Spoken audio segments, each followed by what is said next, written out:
Peace and blessings, family. In today's video, I'm going to be showing you how you could build a raised garden bed by using a pallet. Now, guess what? My first raised garden bed, I spent over $425. And everybody, their mama was telling me that I spent too much money. And yes, I know. So when you know better, you do better. So in this video, I'm going to be showing you a cheat code to build a raised garden bed for less than $20. Now, let's go ahead and jump into this video. Since I didn't have my skill saw, I used my Sawzall to be able to break down this pallet to get the boards I need to make my raised garden bed.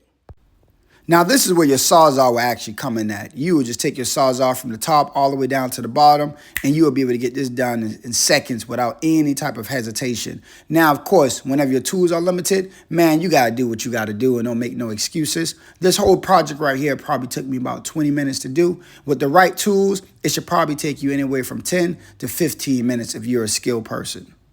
To get the job done, all you need is 12 to 15 boards. Now, it took me 12 boards. However, let's just say you mess up on one of your cuts, you need extra boards so that you will be able to build your raised garden bedding. It's just literally a rectangle at the end of the day.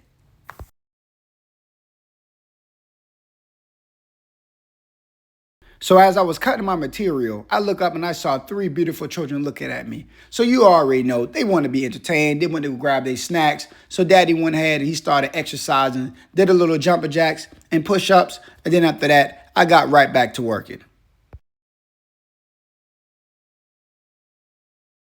If you want to know the dimensions of this project right here, we're building a 3 feet by 2 feet raised garden bed. Now, once you're able to do this one time, you can duplicate this and put this all over your backyard if you like.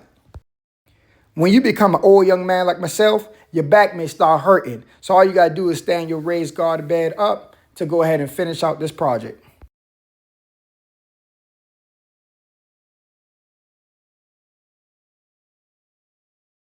Now, as I was working, my daughter, she drew me a nice picture to show how much she appreciates the work that I'm doing. Gotta love the children, family. I don't know about you, but I was always taught, whatever you learn late, teach your children early. Wherever your parents' ceiling was, that should be your floor. So every time I do a project, I love for my children to come out, help me, and get their hands dirty. So you may be wondering why me and my children are putting down, the paper or the cardboard at the bottom of our raised garden bed. One of the reasons is we do not want the weeds to come through. What is the function and duty of a weed? A weed's job is to simply choke out your vegetation. And you don't want that, family. And no, you do not want to pour any chemicals on your garden because that chemical goes into your food and that food goes into your body. And we don't want that. Now, right now, you may be wondering what type of soil I'm using. If you go to Home Depot, they have an organic raised bed and garden soil that you want to use. Also, you can get a bag from Home Depot called Black Cow, and that's going to help fertilize the soil. Whenever you plant that vegetable, always make sure that you have a plant next to it so that the bees can actually come and pollinate that area. And last but not least, make sure that your plants have something to drink. Peace out, fam.